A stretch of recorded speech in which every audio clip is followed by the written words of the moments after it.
Welcome back to WaterparkRanger's Let's Play Paper Mario and the Thousand-Year Door. We're continuing with the intermission this episode. My lord, I've received reports of a great secret in the floating town of Glitzville. Let's ride the cheap blimp there. Come now.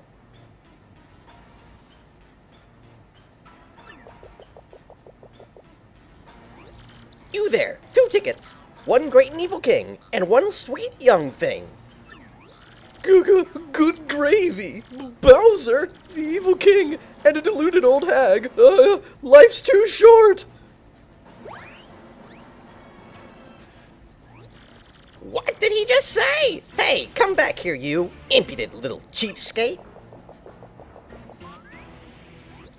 Hey, I'm talking to myself.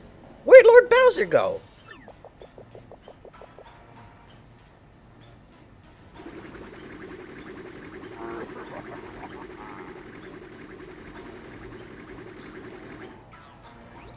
Grrrr! Forget that, Wimpy Blimpy. I'll be riding this, baby.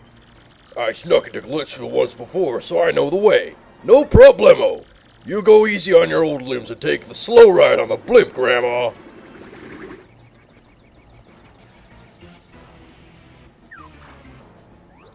Wait, Lord Bowser, please! Now my special dirigible deluxe brown bag candy lunch will go to waste. Alright, here we go with yet another of these, little Bowser side-scrolling sections coming up. And they're actually kind of good for a laugh, if nothing else. Like, they're not exactly fun is the problem. Huh? That doesn't sound good. What's that warning light? Oh, don't tell me. Arrgh! Koopa Clown Car's out of gas. And that's why you don't use the Koopa Clown Car, kids. Its only actual epic appearance was when it originally appeared in that boss fight, which I think was in Super Mario World. It was either Super Mario World or Super Mario Bros. 3. I don't know because I've never really played many of those, many Mario games in general. Like, the only Mario games that I've extensively finished are the Paper Mario series, Luigi's Mansion, and I've actually played quite a bit of Mario Party 2 and 6 for some strange reason. I feel bad for people who've played through, like, the entire Mario Party series, because I feel like, as a series, it's really very lame. I feel like it's only mostly gotten worse over the years. Although, I've heard that Mario Party 9 was a step up, but that doesn't mean much when you have such, like, a track record of Mario Party 8 and 7, which were completely horrible. And I'm probably never going to do a Mario Party Let's Play, so don't even ask! Anyway, there goes that, side-scrolling level. Based off the water Mario stage, if that wasn't completely obvious. Oh, and we couldn't get the flag, which doesn't really matter, because points are pretty much worthless in this. Oh well. At least they're over quickly. They're only slightly intrusive, that's what I feel about them.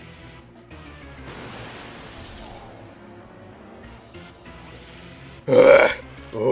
Achoo! That was terrible. I gotta get in shape. Whoa! It's Bowser the Koopa King! Elita, someone help! Never really seen Bowser eat anyone except Mario and Luigi in Bowser's Inside Story. I love the balloons and the Rock Hawk hat. There you are, Lord Bowser. What are you doing here? I've been looking all over. If I may ask, where have you been, your sogginess? Swimming. Really? Neat! As for me, Blitzville was fantastic! The fights were so cool! I was overcome. Why, even at my age, I was shaking what my mama gave me. And then, the hot dogs! Oh my gracious! Yummerly! You have fun too,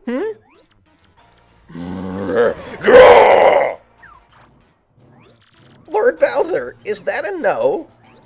It was terrible. You hear me? I swallowed a dang blooper. I wanted to have fun. But forget it. It's over. Go get me some solid info on Princess Peach of the Crystal Stars, now!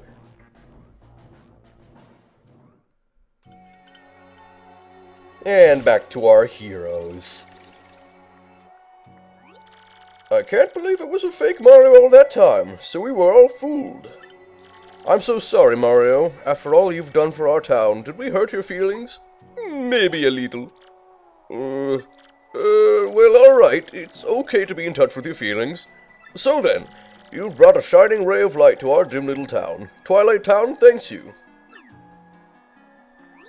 Hey Mario, we need to get back to Rogueport, right? Let's go. Please come back to visit any time you like. No, I don't think I will, after such the great time that I had here, going up and down the Twilight Trail about 1,000,000 times. No, I think I'm done with your town. Arrivederci, Megiddo. Ah. Oh my goodness, Mario. Would that be an email from Princess Peach? Let me check. Remind me to check. My dear Mario, I finally learned what the legendary treasure is. It is the spirit of a demon. The X-Nauts plan to revive the 1,000-year-old monster and use its power to take over the world.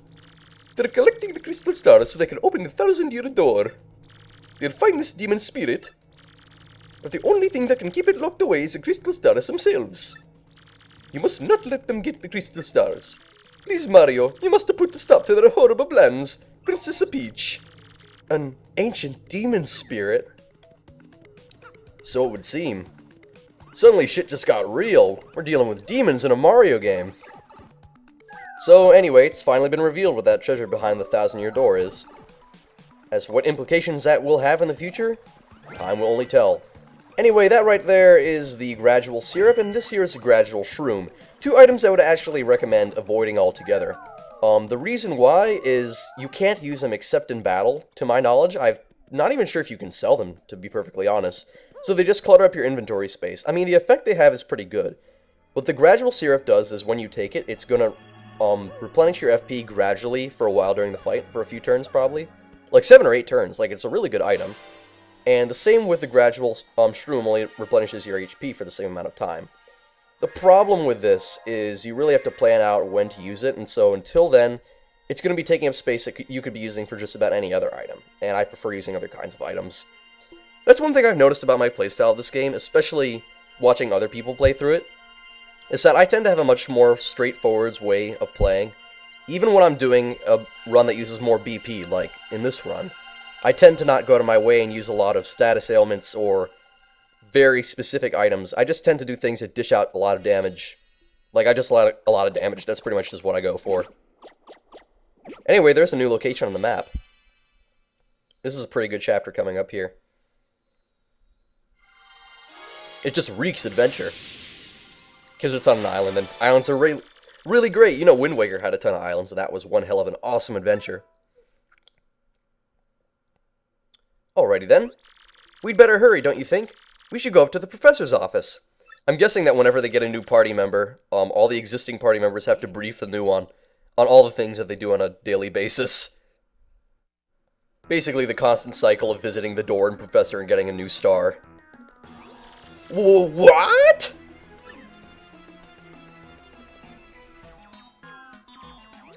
That was written in Princess Peach's email?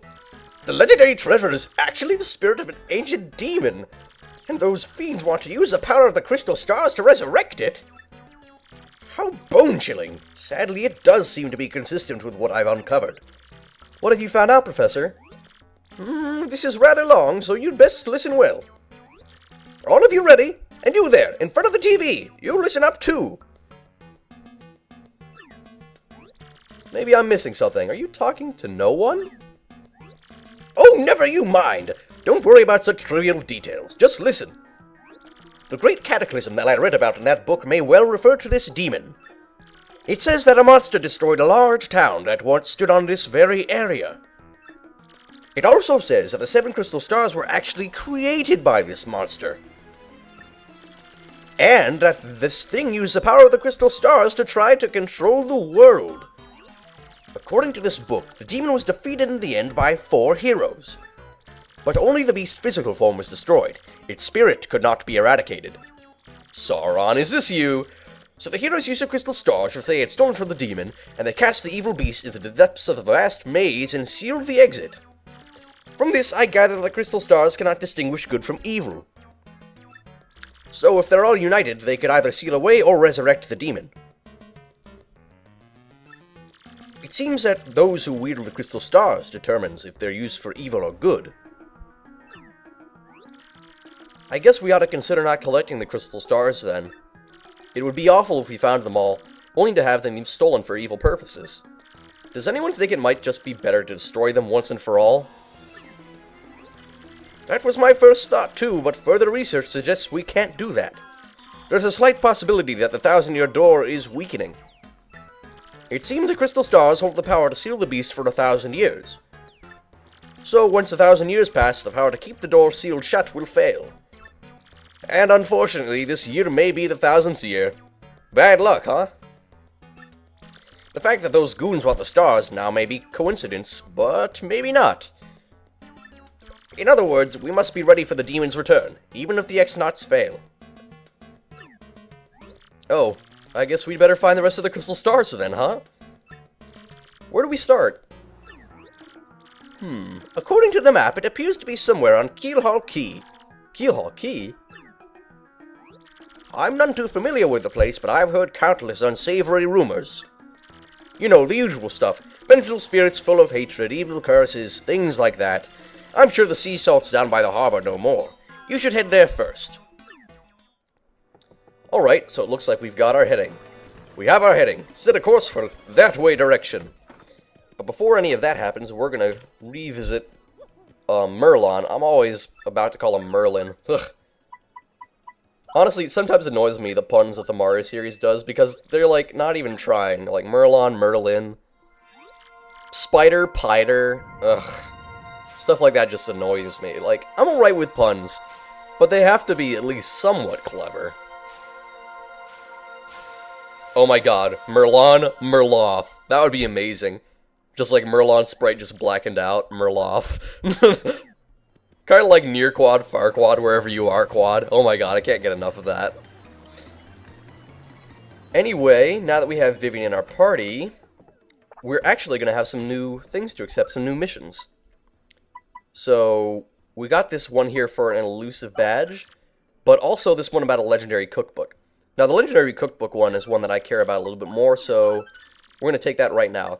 The fact is, we already have the legendary cookbook. We found it in Creepy Steeple in a hidden room that we rolled underneath on the first time we visited it. So that's actually a very convenient one for us. We don't have to go anywhere, we just have to bring Legendary Cookbook to Zesty, so I'm going to do that right now. Speeding across Rogueport Square on the back of a Yoshi. There we go. Also in the first Paper Mario, the chef is called Tasty instead of Zesty, and Zesty's obviously the superior name. Anyway, just blah blah blah, she wants the book. Oh, yeah, there we go. Here's the cookbook. Yeah, Mater Delish. Or was it Matra? I forget how to even pronounce that word. But it's kind of like the, it's like a pun on that restaurant dude, you know, the starts with an M, and it's like D for short, and the D's used for delish. This would be so much simpler if I actually knew how to say that first word. But I don't go to many classy restaurants, so there you go. Anyway, Honey Shroom. She's allowed you to combine 2 items of any kind at any time that you want, so that's really convenient. And there's a message there from one of the former pigs who got turned back and wishes he was still a pig. In a way, I think Dupless was right, honestly. Like, he was just having a laugh. And sure, they were turned into pigs, and that's not cool, but honestly, it kind of fits their personalities. Anyway, I'm going to sell off some of the things that we have that we don't need. Yeah, I just don't tend to use specialty items like the Repel Cape or anything special like that. I just use straight up HP, FP recovering things. Yeah, that ought to do it. Also, unfortunately, because I'm recording this post, there's one thing that I always fail to neglect when playing this game, which is that you can actually store items for free, and you can pick them up from any shop. Anyway, I'm going to buy Slogo because it's actually useful later. You'll find out it's useful much later, and I'll show you when. But Slogo is worth it, so when you find the opportunity to buy Slogo from him, pay the price. And I'll see you next episode.